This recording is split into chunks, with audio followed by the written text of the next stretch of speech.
And we live now. Okay. Shit. Hey, welcome to the show. You know what I'm saying? What is it? Taco Tuesday? Taco Tuesday. Taco Tuesday. That Taco Tuesday. Talko Tuesday. You know what I'm talking about? Oh. My bad. I'm just trying to make sure we're on the right track. Right track. Fuck it. You're going to get right into it. Yeah, we're going to get right into it, dog, man. Say, what the fuck? Let me get this audio going. So what the fuck been up this week, man? What's been going on? I mean, the breaking news is the Jon Gruden being fired. We just saw that for some racial stuff. I'm not too sure what's going on in this world. But niggas say, boy, you got some lips like the Michelin Man, boy. Some Michelin tires. Nigga had lips like two sets of Michelin tires, dog. Stacked on top of each other. Hey, that's crazy though. That nigga said that in what, you said 2011? 2011. Yeah, 2011. 10 years later. For that stuff to even pop up is crazy. Like, it makes no sense why people are being fired for things that they said 10 years ago, 5 years ago, 7 years ago, for the simple fact that people can change. Who is it? Sabrina Claudio. I know she got a lot of backlash that came up a couple of years ago. I like her as an artist, and I tend to not really care about as far as what people do in their personal lives. Most of the time, it really don't affect me. I know she had said some stuff about some chones or something like that. Talking about they kind of brought it up as this racial remarks, and I really don't care. Like, it doesn't bother me, and I know it affects people on to a certain extent, but people change over time, so you can't really be kind of holding people responsible for shit that they said on Twitter, kind of just being funny. What is a chone though? I think it's panties. I think it's panties in Spanish. Nigga said chones. Nah, man, I'm 50-50 with it. I'm 50-50 with it, and this is why. Because one, some of the shit do be fucked up. Like, some of the shit people say, it be fucked up, man. So it's like, I'm a nigga that, man, yeah, you know what I'm saying? You gotta be held accountable for your shit. But on the other hand, I do feel like some of that shit be old. But here's my thing. I think it's the intent. It's the intent, and it's the time frame. Like, look, if you a kid, I'm gonna give you a pass if you a kid. Like Justin Bieber, way back in the day, this nigga, not even when he had his little black stamp, but when he said a racist ass joke, that nigga said something about what does a lawnmower say? It's like, what does a lawnmower say? And he said, run, nigga.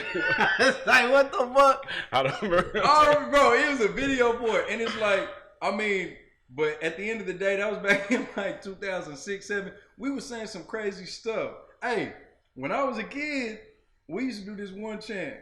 And it's messed up. I'm about to turn down. But I'm gonna do it. Look, they said, hey, what? I'm about to turn it down. Bro, this man sing. I don't want it to play. Nah, I don't play it. But look, we had. You might just have to cut it out. We gotta cut it. Hey, look, we had a chant. It say, clap your hands, stomp your feet. Retardation is complete. We're number one. Peace, like that, bro. Why did kids do that? But kids did that, man. I don't know. It's just, you know. So look, if you a kid, if you're young and your receipts come back out, you getting exposed. Hey, I feel like you get a pass. You were young. The brain isn't all the way developed yet. I ain't gonna hold you. I don't think what bro said was crazy. Talking about you got lips like a Michelin tire, but at the same time, you're a grown dude. So his case, I don't really think is a problem. But some of these motherfuckers be grown and they talking about some, I've changed, I've grown, I've evolved. Damn, bitch, you the slowest evolution case I ever seen. How you 36 talking about some? I've changed now. Nah, because you 55 now. I've learned a lot. Yeah, bitch, it's 19 years later. You an old ass man. I would hope so. So I don't know, man. That's just the way I feel about it is that, I don't know. I mean, I think it's case by case for sure. I think it's the intent. I had a conversation with this girl about it. Really, kind of just cancel culture in a sense, where she was all in on canceling. Like she said, if it's something that goes against her morals, something that goes against what she believes, she's canceling. She was ready. Well, obviously, we were kind of talking about the Tory Lanez situation. She said that obviously she's on Megan Thee Stallion's side. So she said she's canceling whatever. She don't want to listen to his music. The fact that and I know we had a conversation about just why should we be holding popular people, musicians to standards and as if they're the moral compass for society.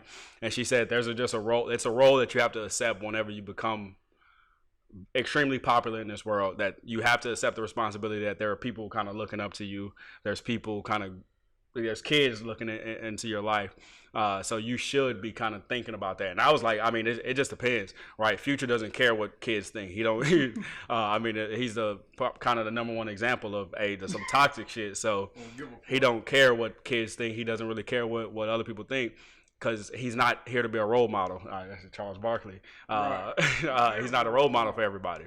But I do agree in some sense where you do make enough money, obviously, off of fans. You make enough money off of kids. You make enough money off of white people listening to music. It doesn't matter. That you should be kind of held to some standard. But, I mean, some of this stuff has nothing to do with our lives, right? Their personal beef between Megan Thee Stallion and Tory Lanez, personal beef between rappers, that has nothing to do with our lives. So, I'm not here to cancel anybody for the simple fact that I have nothing to do with that situation. I didn't shoot anybody. I don't know what happened. So why should I be caring about what they got going on? That's something that they need to kind of deal with. I still listen to Tory Lanez. I listen to Megan Thee Stallion. Every once in a while, I'm not really into her music like that. But I don't have a vendetta against any of them. So that nigga Marty said, "Y'all, I'm a freak bitch." Nah, I mean, I get that too, bro. Like, I think people. Well, first of all, people develop this attachment to celebrity, especially if they knew you from early on. They knew you from way back. So, we get, as people, we get attached. And you like, damn, like I seen you when you was coming up. So, definitely, if I feel like you done me wrong in a certain type of way or offended me and my people, then it's like, they low-key, people feel like I brought you into this world, I can take you out of it. It's low-key that type of time. In the world we live in now, excuse me, with this mob mentality, that's what cancel culture is based on, bro. It's based on a mob mentality. For sure. Whatever the fuck I say, like, oh, you offended dark-skinned people, you offended Latinx people, you did transgender people. Like, so we coming for you. Because now everybody has a voice, small, big, it don't matter. But mob mentality compounds small voices to make a big one. And then it hyperinflates what the fuck is actually happening and what's going on, like, and the importance of it. So the whole world stops and looks at Dave Chappelle right now because he said some shit about transgender people. Oh, you watched the I watched some of it, but I didn't watch it all. I watched it all. Like, I like Dave Chappelle. Maybe it was late. I was trying to watch it. It wasn't like as funny, but then again, I didn't see it all. So I don't know. I mean, he has his personal kind of agenda that he wants to kind of get off of his back. That's for sure. He's low key on some revolutionary, like fuck all y'all. But he been that way. Yeah, but like his special, especially this one, wasn't. I mean, it was jokes inside of it, but I think it was also him just kind of I don't know if it's like he's trying to get the hate off of him, obviously from his last special. His last special where he was he really got in trouble with the transgender community and I guess LBTQ, I don't know what the LBGT. He was really kind of just trying to separate himself from that, but also making jokes on top of it. I thought it was funny. I didn't think it was like just hilarious where it's just like just jokes. A lot of stuff that he said was just they're dark. It's dark humor. I know he made a joke about some friend or whatever that was that had died, and he made a joke about it. I mean, it's funny. It's funny in a sense, but if you look at the crowd, there wasn't really too many people laughing about that specific joke. Right. In fact, if you watch it, there's two white women inside of the crowd. They didn't laugh at nothing he said. I was paying attention to the crowd. They didn't laugh at anything that he said. I mean, I thought the comedy special was okay. I didn't think it was just funny. Yeah. I mean, it's like, my thing is, again, Dave Chappelle, bro, that's a goated comedian. But somebody brought this up, I think, on Twitter today. They were like, nobody was in uproar when he was making fun of black people. You know what I'm saying? Sure. And it's like, and whether you want to say, oh, because such and such can take a joke, I don't know. My thing is, hey, if you're going to give people artistic freedom to do what they do, then you got to give people artistic freedom. You know what I'm saying? Like, I don't like that it's selective. And right now, in this particular time, it's selective on a certain group of people, the LGBT, whatever. But it's like, look, the whole world gets shitted on. Like, me, honestly, black people are my cause because we been getting shitted on and still get shit on to this day. You know what I'm saying? Deontay Wilder, he just got shitted on to this day yesterday. No, I'm just saying, no. Yeah. That's the boy. He's terrible. This dude is terrible. But the thing is, like the selectivity, now I'm gonna take offense, but such and such, if you make fun of these people is cool, but don't make fun of us, bro, no, it's no holds barred. Like, I don't care if it is a particular sensitivity to your group right now or whoever's group, because honestly, a lot of people get made fun. Like I said, black people made fun of and still getting made fun of, and it's far worse than being made fun of. Shit, you want to talk about mortalities? We got the most mortality out of everybody. You want to talk about subject to oppressive shit? Look, affirmative action was for us. Now you get affirmative action if you any sort of other race other than white. Now you get affirmative action if you is LGBTQ. Now you get, you know what I'm saying? And we still getting fucked. Those were measures implemented for us, and we still getting the short end of the stick. So I don't really care to hear. I mean, again, I empathize with everybody's whatever, but no, I'm not getting on a bandwagon and behind any other group, honestly, if it ain't black people. Because, not that I don't give a fuck, but shit, we all got problems. And everybody wants help at a particular time, but nobody wants to give it when the other people need it.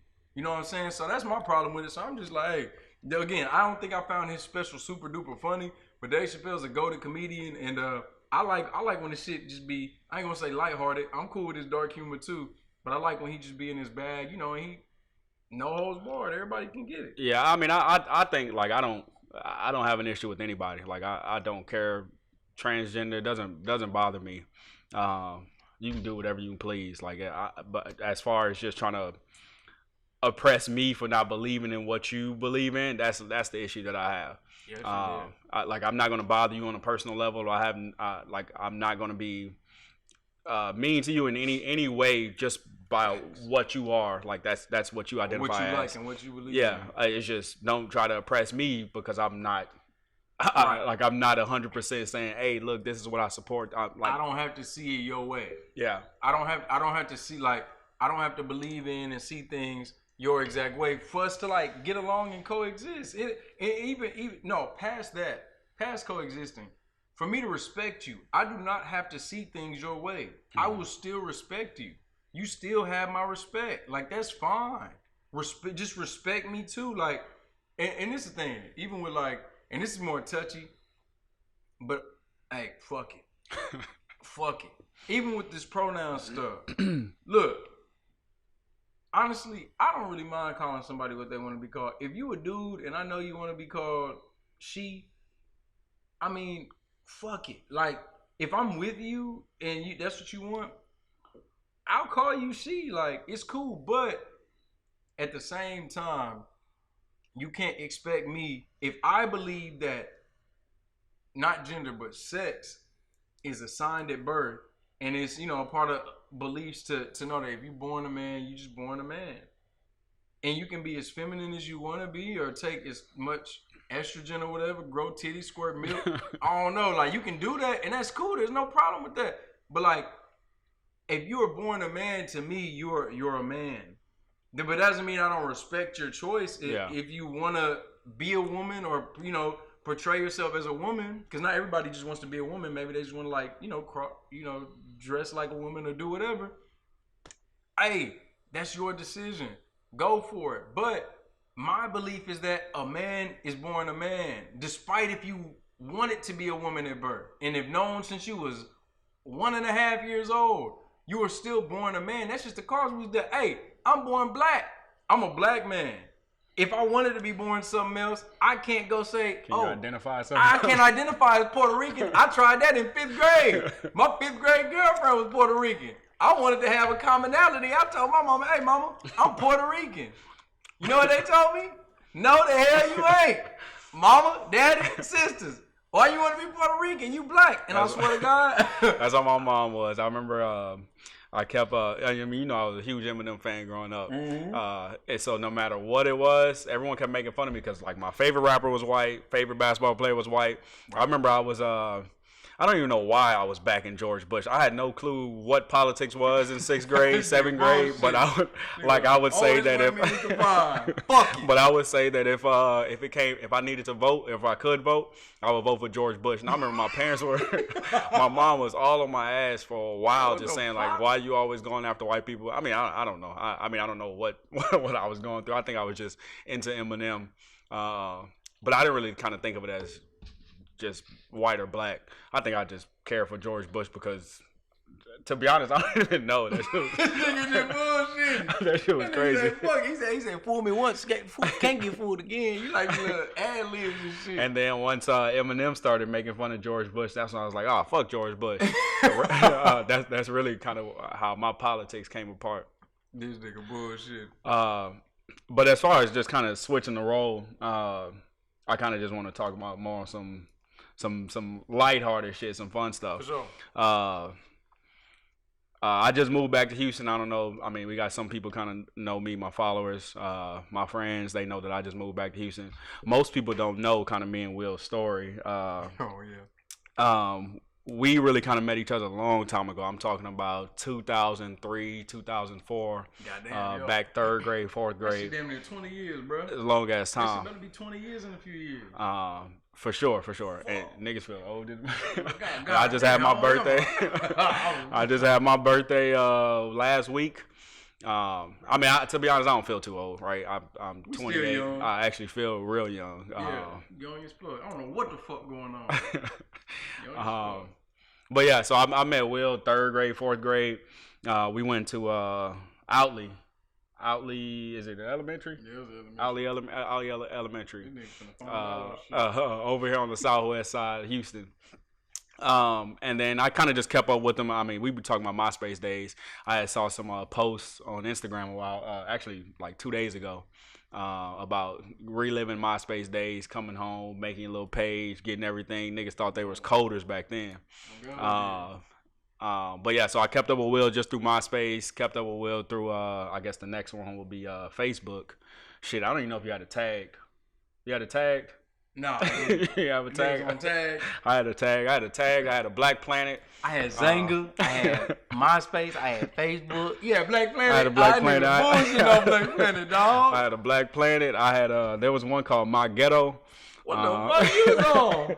I swear. This nigga, My Ghetto. It was called My Ghetto. It was a lot of porn. It was a lot of porn on there, but that was the thing. I said, My Ghetto, man. This nigga, it didn't go into it. Hey, you crazy? Black Flag. What the fuck? Look. That nigga was on My Ghetto login. You trying to recover your password? Yeah, so I had it all. But anyways, I pretty much just kept up with him over the last few years. And then I moved out to San Antonio for college. And I remember he posted something on Instagram. What was this, 3 years ago? Yeah, 3 years ago. Yeah, 3 years ago. I think he posted something on Instagram just showing that you were out in San Antonio. Yep. And I was like, shit, what's up? Like, what you doing out here? And it turns out that he was going to law school out there. My first year, yeah. So we linked, and pretty much ever since then, we kind of just picked up where we left off because we were really good friends when we were kids. Bullshit, same shit. Being on some stupid shit, just being funny. Just laughing. I just remember this nigga always smiling, bro, laughing. It's the same shit. We just be laughing all the fucking time. That's what my parents always say. That's what actually all of my family say, that when I was a kid, like I always had a smile on my face. I was always laughing. I don't believe it because if you ask me now, I think like I don't be smiling enough. I don't be like laughing all the time unless I'm like around my people. Normally they think I look mean as hell. But that's crazy that my whole family believes that I was just a clown when I was younger, and I really was getting into trouble, shit like that. But anyways, so yeah, me and Will started linking up in San Antonio, kind of going out, and then he moved back to Houston, and we still kind of kept in touch. Obviously, I would come out to Houston, just hang out with my family, hang out with my friends, or whatever. But as far as this podcast, we have been kind of thinking about like setting this up for the last year and a half, 2 years. Really at least a year. Yeah, really just trying to get our ideas kind of on paper for sure, and then kind of just starting it up. So for sure, this is like our first time really putting it into place. I know I had some kind of questions as far as just since we were talking about your law school, like what made you want to get into law? What made you want to pursue that career, that degree? Shit. Nah, I'm playing so long. What happened? Nah, I'm gonna do this shit real quick. Shit done it earlier. God, we can peek. But yeah, dog. Yeah, as far as law, shit, I wanted to get to the money. I'll tell you what. Always, bro. So look, damn, we drinking. Nah, I was working. This back in college. Bro, I probably dropped out of college about 3 times. You know what I'm saying? Bro, I've never like really just wanted to go to school like that. Like I always been smart, you know what I'm saying? But school since 3rd grade, I told my mom, I was like, Mom, why am I doing homework? I was just in school for like 7-8 hours. Like I already know this shit. Why do I gotta come home and do homework? I already go outside play. Like I already knew that was unhealthy. The balance was off. You know what I'm saying? So blah blah blah. Fast forward to college, much of the same shit throughout middle school, high school, college. College was much better than high school for sure, cause like less class, later times, you know, it's a vibe. You out there with a bunch of honeys, you out there doing your thing. So it's a vibe. But yeah, sometime during college, I thought about going to law school, and I interned at a big law firm during college. I was grinding, and I was like, yeah, I'm gonna do it. Shit, not too long after that, nigga was like, fuck all that. Like, I ain't even finna do school no more. I fell into some depression. That's one time I could probably say in life I was depressed. I was dealing with a shorty at the time. She was a little bit older. Than me. You know, she had me feeling like I wasn't stepping right. She had me feeling like I wasn't doing enough. And nothing she did outwardly, it's just like kind of the difference in where we were at the time. And I was like, damn. So I thought I needed to just go get to a bag and start working. Took some time off of school. I ended up working. I ended up getting a little hustle, making a ton of money. I ain't gonna say a ton because a ton is different to everybody, but I ended up making great money. And that really opened my eyes, and I was like, I want to do this, but like I want to still be able to work. And I had a little side hustle, but I was like, I want to be able to, if I'm gonna trade my time for money anyway, I want to make much more. Mm-hmm. So I was like, bro, I can go to law school. And one time I was literally in this house, I was downstairs, I was taking a shower, and I'll be on my phone in the shower, and I saw like a video of Obama. He was walking into like a little DMV or whatever, and people was in there, they even had his book, and they were like, oh my God, it's Obama. And then he was like handshaking, signing books. I was like, bro, Obama started off as a lawyer. And I was like, this dude became the president. And this is after his presidency ended. This is like in 2017. And so I was like, you know what, F it. So I ended up going back to school. I ended up going back to college. I was right about to graduate. This was like November 2017. I graduated in December 2017. So I said, bro, I could do this. So signed up for a bar prep, started doing bar prep, after I graduated. And yeah, I ended up taking the LSAT, doing all right. I was still late applying to law school. So the law school I graduated from is not the law school I first went to. I was late applying, so I had to go and apply to St. Mary's in San Antonio. Mm-hmm. That's why I ended up going to San Antonio. It was after their deadline date too, but they ended up, I called them. I was like, look, y'all still got any seats available? They're like, yeah, send in the app. Sent in the app. Next day they accepted me, gave me a scholarship. I was like, cool, I'm moving to San Antonio. So there it was. I posted when I was at orientation. That's what Marcus saw. And then shit, the rest was history. I ended up moving out there a week later and did my first year there. I ended up transferring back down to Houston. So I've been back in Houston for like 2 years now. Marcus came back a few months ago. And so we were able to link up, be in the same city. But yeah, that's my dog, man. We kicked it in San Antonio for a good year, did what we had to do, and again, I just ended up going to law school because I wanted to get to the bag, man. Like at the time, it was sweet, and I was like, let me run this paper up. Throughout law school, really my third year, law school is 3 years. My third year, I realized that was cool, but I need my time, man. Yeah, and I think that's what I'm kind of getting at as far as like, because I know you want to do other stuff. I know you want to be kind of creative. I need freedom. I need money and freedom. Freedom to go to different avenues and make different revenue streams. And I mean, everything isn't constantly always about money, but at the same time, you want to be able to sit back, relax. We live in America. I want to be able to spend time with my family, with my friends, do amazing, crazy, fun ass things, and not worry about my next meal, my next bill, my next all that. Yeah. I want to have so much bread, and I'm transparent. Fuck it. That all of that shit's taken care of for years in advance, decades. All the little money I get, I don't care about money for real. And you guys, anybody. But I said all that to say that, I don't really care about all that. But you gotta care when you have to care. And look, I've been able to make some good money in my lifetime, but I'm not where I want to be as far as like being able to take care of everybody, my friends, my family, my people, and be able to like do whatever I want to do when I want to do it. Because the money is an issue. Anybody can run up a bag if you apply yourself hard enough and find a good way. We can all get to a bag. But I want the bag and I want the freedom. And being an attorney is cool. Being a lawyer is cool. You know what I'm saying? Whatever, like working. And you can make good money, but I need more out of life. I don't want to just work all the time. So, do you think that your parents? I know you got older sisters. Do you think that they kind of influenced you to pursue law school, or they were just kind of supportive of whatever you wanted to do? They just supportive of what I want to do. Yeah, my mom, my dad, my sisters. They supportive of all that. One of my sisters is an attorney though. She be doing her thing. But they just support it, man. Everybody has their own opinion, the safe route, how to do this, how to do that. But truthfully, bro, like I'm blessed to be in a family where they just want to see you like happy and doing your thing. So there's no like pressure for you to say, okay, you need to get this degree. And that's really the only route of how you're going to be successful in life. It's just kind of going through the school route. They never had. Okay. See, my family's. I mean, my family is a little bit different, or maybe just my mom's expectations of me, and myself, and she's kind of getting a little bit more lenient as I get older. It gets better with age. Yeah. As I have more conversations with her, and I let her know like what I'm into, what I want to do, but really kind of starting off.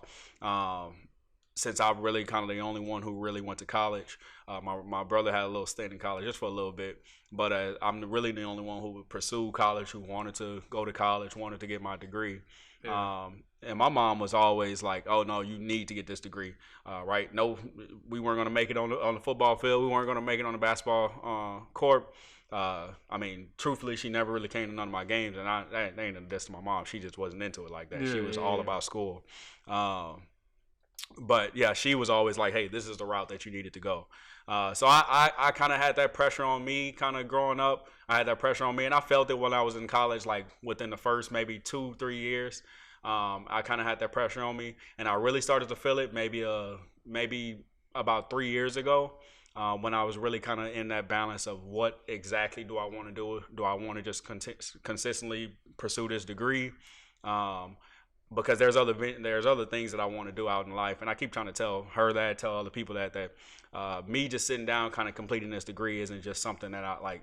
That's not too much of an accomplishment for me. Yeah, you got more shit you want to do. Yeah, there's more stuff that I want to do, and I know my family's proud, my dad's proud. My mom, I know my mom is extremely proud. We've definitely kind of mended our relationship, especially through my success as far as just school. But I mean, she's also kind of filling out that there's other things that I want to do.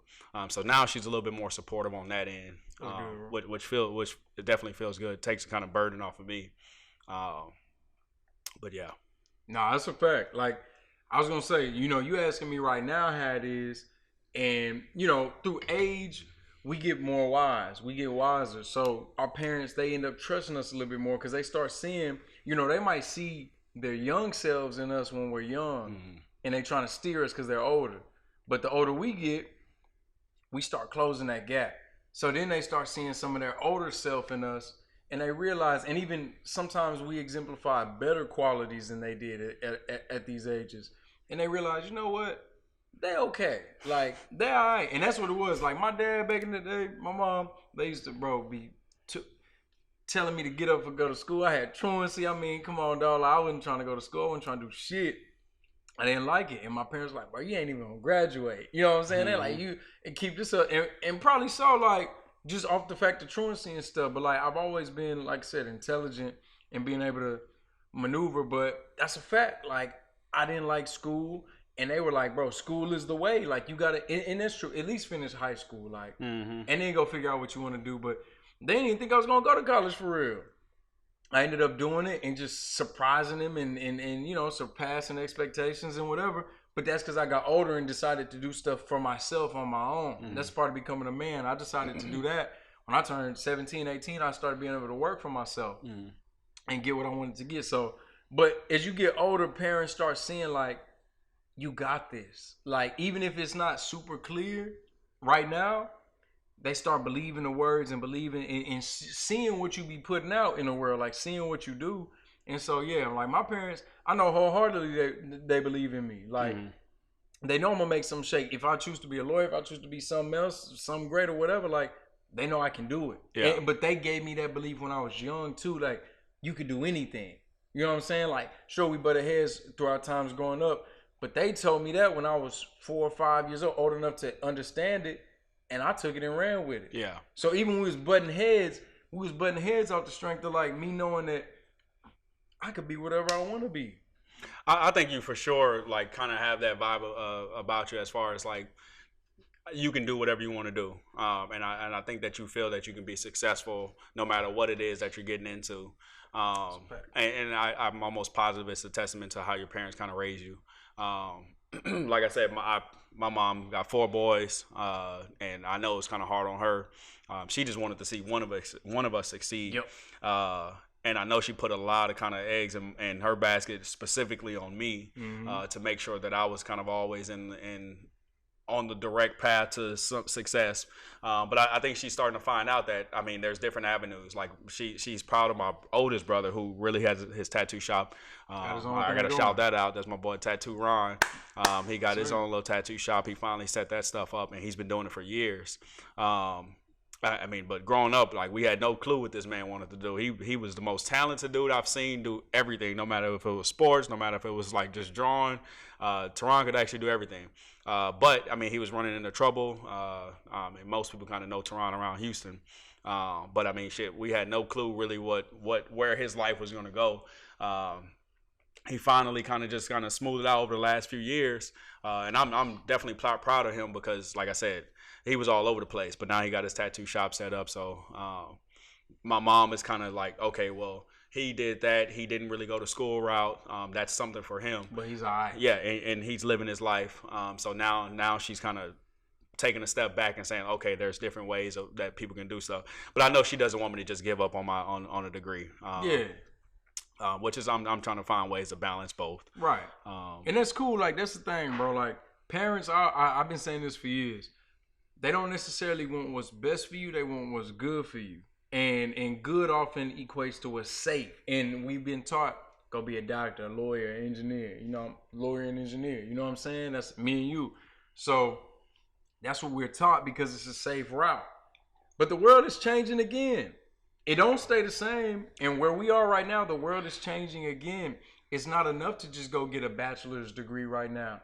Right now, I'm even say it's changing for the better. If you a young cat, you in high school or middle school or elementary, you can go learn a trade. You can learn how to code, how to program. Literally through YouTube. Through YouTube. And they got so many other even better sites for the low or for free.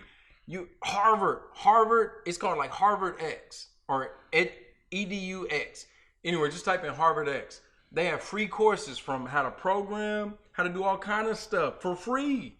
Harvard certified. So it's like, bro, it's an age that really favors the young and the gifted and talented, and you can give yourself gifts and talents. You don't have to be born with it. You don't have to wait. You can literally become what you want to become. You can start so young, and you nowadays, honestly, the way the world's going, you won't even have to go to college. Yeah, you don't have to waste 4 years. You don't have to spend tens of thousands of dollars. You can go get a job at Google at 18, 19 in an apprenticeship or fellowship, just having some coding experience. Yeah, and I think that's like at this point, like I remember growing up and I was like, okay, damn, no, you ain't got your degree. Okay, you're not really doing anything. Where you work at? Oh, you work at the movies. You work where? And I'm like, okay, you really not doing anything. But now I don't knock anybody for whatever they do. I don't knock anybody for not having a degree because like you can make money without having a degree. You can make money without going to school. There's different ways of kind of pursuing your dreams. The pandemic created so much wealth for entrepreneurs and motherfuckers that want to go out and get it on their own. Not to interrupt, but it did. The pandemic from last year, from a year and a half ago to now, so many people done opened up lanes and ways and avenues. So many more people have been online just consuming. So many people been on their phone consuming because we've been having to be in the house and less outside. So now people who have set up shops and businesses, but they've been taking off. That PPP loan, huh? But that PPP, if I see you on that PPP list, I ain't even mad at you. I see you on that PPP list. Just know you going to the fucking Squid Game. They gonna leak your shit, and the Squid Game coming for your ass, man. Don't you see that fucking a gold PlayStation card outside your fucking door, nigga knocking at your shit like this. If they pay me, I'll knock at your shit. I'll slip 3 of them hoes under your door. I don't give a fuck. You don't play that Squid Game. Honey, don't know why. Hey man, I don't know nothing about that.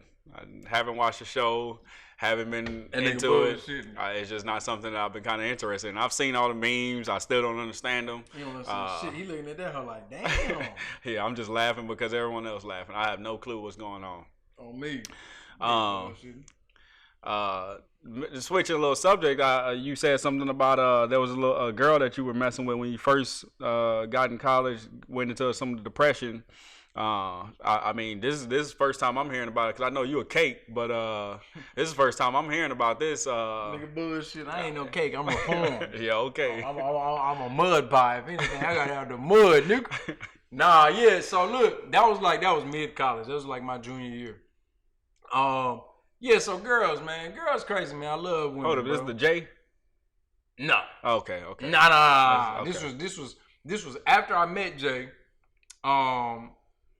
But before me and her did what we did. So this is E. I'm gonna call her E. E. We actually reconnected recently. She was hitting me up. We ended up linking. She came over, you know what I'm saying, actually about a month or so ago. It was just cool. It was cool. Chilling. You know, I had some people over, whatever. It was cool. But yeah, this was, man, hey, when I saw this shorty, I was like, man, she bad as hell. Like everything I thought I wanted. I'm talking about. At the time, I had a type. I don't have a type now. I like them all. I was about to ask you what's your type, but you're gonna have to describe her because I've never seen her. I like them all. I like them dark skin, light skin. Look, I prefer black women, but I like them all. Hey, I'm telling you, you can be Middle Eastern, you can be Asian, you can be white. You know, I really don't care. But like black women are my preference. But she was black. But at the time, I had a black preference. It was light skin, green eyes. Boy, she was a baddie. I'm talking about fine as hell. I ain't never had a shorty that fine up to that point. And I said, damn, like, I saw, I was like, this is it for me. This is it. I know it is. This is it. And so, you know, she's a little bit older. She'd already graduated. I was a junior. She was really my assistant manager from where I was working at. How old was she? She wasn't even that much older, bro. She was probably like 22, I think, and I was 20. Okay. 22 and I was 20. So I was like, yeah, you know, and she was bad as hell. I said, damn, I need that. And I pursued that and I ended up getting that. You know what I'm saying? Persistence, fellas. Hey, and that's coming soon too. How to be handsome. Y'all like, follow, comment, subscribe, all that shit. Because I'm going to show y'all how to get what you want out this life. And particularly with women. I got you. On some Kevin Samuel shit. I got you.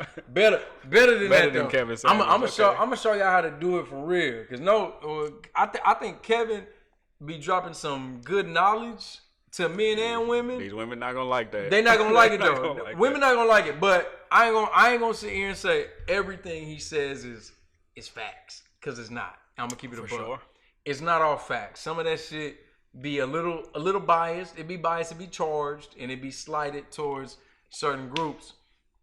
All of this shit ain't facts, but he does drop some good tidbits that people don't like to hear. People who don't want to be accountable don't like to hear. Men and women, it's on both sides. Mm-hmm. But I'm showing men, and hey, if women, if y'all want to get in on it too, that's cool too, because I'll show you how to be. I ain't gonna say how to be what a man wants, but I'll let you into what men want. You know what I'm saying? I'm gonna let men into what women want, and I'm gonna show y'all how to really maneuver with each other and how to be more open and honest, have more of a clear heart and conscience, and really be able to get what you want out of life, man. Like, I'm gonna keep it a buck. This is a little segue, but a lot of y'all be moving shady and shiesty, man, and you're dishonest because you're scared. You're scared. You don't know how to be a real nigga. You don't know how to be a real woman, and that's just the facts. A lot of y'all don't know how to do that. You scared of what people think of you. You scared of being embarrassed. You scared of not living up to your own expectations. Y'all live in fear. A lot of y'all live in fear. And it's natural. There's nothing wrong with being fearful. There's nothing wrong with being afraid. But courage is saying, fuck it. Courage is not having fear. I still get scared of shit. That's cool. Courage is saying, you know what? Fuck it. What's the worst that could happen? And even if the worst happened, fuck it. You know what I'm saying? Not to be on no crash shit, but you know the situations where you can afford to say fuck it. And just, what's the worst that could happen? You getting embarrassed? Okay, you've been there before. We've all been there before. So what? So anyway, that's coming soon. Men and women. Yeah, honestly, if you want it, I got it. But, hey, this was a baddie. Man, she's a little bit older, like I said. And she moved to the city. She was from out of state. She moved to the city. She really moved out here to be with her ex. They were together at the time. It didn't work out. And so, you know what I'm saying? She ended up breaking up with him. And I was here. And she was here. She was new to the city. Huh? Something like it. Probably a little bit. But like, she didn't want to get with me. She told me she didn't want to. She told me. And I was like, fuck all that. We gonna see about that. And so shit. We did, and it was what it was. But you know, like I said, we were at different parts in our life, and I was becoming a young man. I was a young man stepping into adulthood. I was going to turn 21 that year, and she was a little bit seasoned already. Like, she carried herself a little bit older, a little bit more mature, and you know, it was what it was. She taught me some things, and vice versa. And I became better for it. But I did. I fell into some depression. I had to go through that fire. I had to come out the other side. But I was polished as fuck when I came out. And, you know, I went through my little asshole phase. I went through my little, you know, fuck everybody phase.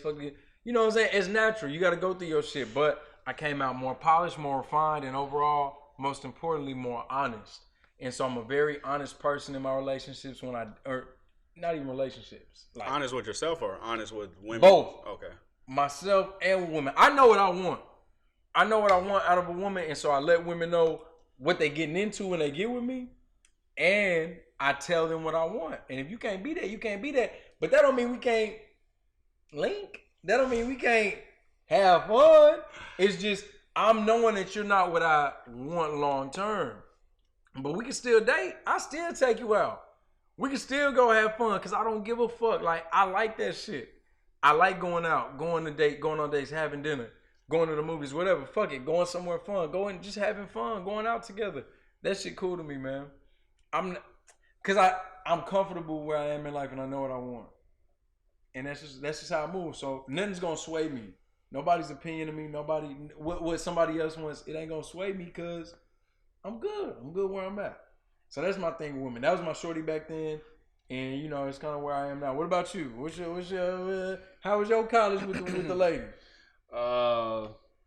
Mine was kind of all over the place. I mean, it started off pretty much almost towards the end of my freshman year. I got into a relationship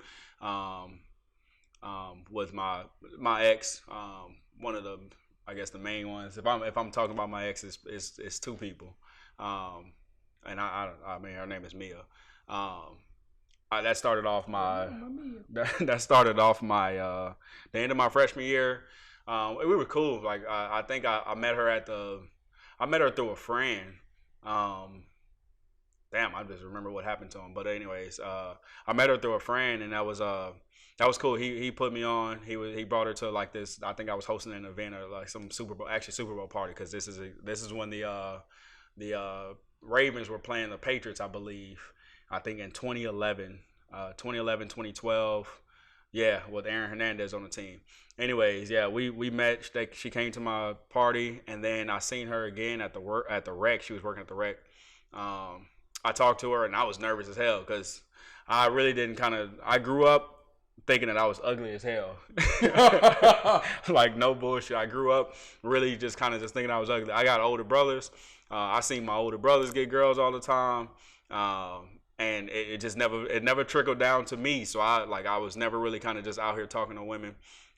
Even at a young age, I had girls who thought I was attractive. Mainly it was big ass girls, but there were girls who found me attractive, and I think I dated maybe like once or twice, like in high school or whatever. But I was really never really serious with anyone, and I don't count that shit anyways.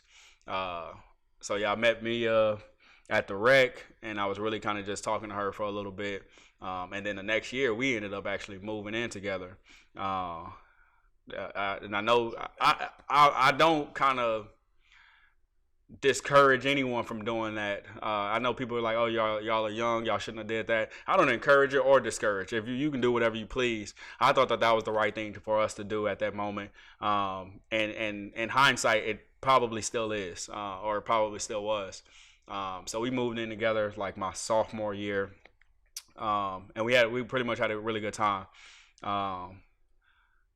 It wasn't until maybe I think my third year in college, I think my younger brother had moved out to San Antonio because he was going to school for a little bit, Jordan, and everything started to shift.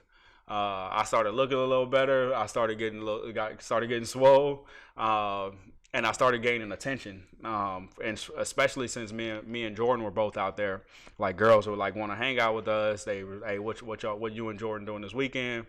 And I've explained this to me a couple of times, or shit, I've explained it to a couple of people different at some point. It was mainly just the attention that kind of set it off. We ended up just drifting apart. She was constantly not constantly. I mean, she was warranted too, accusing me of cheating, stuff like that. No. I didn't do any cheating on her, and I don't know if she believes it or not. We talked a few years ago, and we stay in contact every once in a while, but I don't know if she believes it or not. But no, I didn't cheat. There were some girls that were fully attracted to me, and that I was attracted to them, and we would go back and forth talking or whatever. But I actually didn't cheat on her, and I know people don't believe that, but I have cheated before. Not on her. Not on her. I mean, I don't got no issue with being honest about that part. But yeah, I mean, that was kind of like my first relationship where I thought that we were definitely gonna grow old. It was really the first time that I actually took a woman serious. But I was young. I didn't know too much about myself. Yeah. I didn't really know what I wanted. Obviously, it felt good to have someone that you can constantly come home to or whatever. But at that, as I started to get older, I started to venture off and started really coming into my own, but also just making mistakes as a young adult. I think that's really what it was. Like I was making mistakes around not treating her the right way. And I take ownership of some of that, of most of the shit that happened. I remember a couple of years ago, I had started writing this little, essays, memoirs to people that I have done wrong, and also to myself, because I felt like I needed to finally get it out there. I don't really talk to too many people about shit that I've been through, but I felt like I needed to get it out there. So I wrote some shit about it, and I think that helped me take ownership of the mistakes that I've had in my life. So that's kind of where I'm at as far as with her. But I mean, as far as now, hey, you know what type of time I'm on. Nigga bullshit now. It's whatever. I'm not dating anybody. I'm single. I'm kind of out here having fun, which is I'm cool with kind of where I'm at right now. I fucked some shit off. I definitely I can admit that I messed up some shit with some girls, but I mean it is what it is at this point. I really can't go back. So now I'm just kind of living the life that I kind of really want to live. As far as women go, I ain't mad at it. Ain't nothing wrong with it, bro. You fucked off. Hey, it is what it is. But now you are where you are. So hey, you can only move forward. Try to be a better man. Try to be better for the next one. But do your thing, bro. Bro, this is shit we talk about. We be on the phone just chopping it up, goofing off, talking about all kind of shit. So we said, fuck it, man. We might as well share a little bit with y'all. I think it'll be a good time, man. We'd love to interact with y'all. Yeah, for sure. We'll probably start reaching out to people, trying to get some people on here. Oh, for sure. Just to talk. Whether you got some product that you didn't release. I got a couple of people in mind that I kind of want to have on a podcast, talking about what they've been through, stuff that they got set up, their successes, their failures, stuff like that. So we'll definitely be reaching out to people to try to get y'all onto the podcast, just to talk some shit if you need to. That's what I'm in it for. I'm just here to talk shit, man. I'm here to talk shit, have fun. But we'll definitely have some good content for y'all. For everybody who just wants to watch, spectate a little bit, get some little entertainment. Me and this nigga, we can get up there with the best of them. I'm gonna keep it a buck. I mean, we just give y'all a little introduction, but we just be vibing, bro. But we'll definitely we'll have some women come on. So ladies, if you're watching and you want to come on, let us know for sure. Fellas, you kind of want to get some insight for what women have to say about all kind of shit, whether it's dating or just going whatever. into the battle of the sexes. I know we're gonna have something like that. You know that's inevitable. That's inevitable. But I got some homegirls who ready to talk some shit. So trust me, we gonna have some shit coming for y'all. This was like a little introductory. Introductory. Oh, that's the same fucking word. I just said it twice. Little introductory episode. But it's good to meet y'all. Good to see y'all. Hope y'all can kind of get a gist of what we be on. And shit, we'll be back next Talko Tuesday, man. But be on the lookout because we got more content coming. Not on the daily, but we're going to have some shit coming. It ain't just going to be Tuesday. Yeah, this is going to be our talks for Tuesday. Yeah. That's why it's called Talko Tuesday. We're just going to be kind of getting into everything. Yeah. But we'll have some other content out there, some funny shit, just out in public shit. We'll have a bunch of stuff kind of going on within the next few weeks for sure. Yeah, we got some shit for y'all, man. But thank you so much for tuning in. Could have been anywhere in the world, but you were here with us, and we appreciate that. And until next time. For sure. Peace.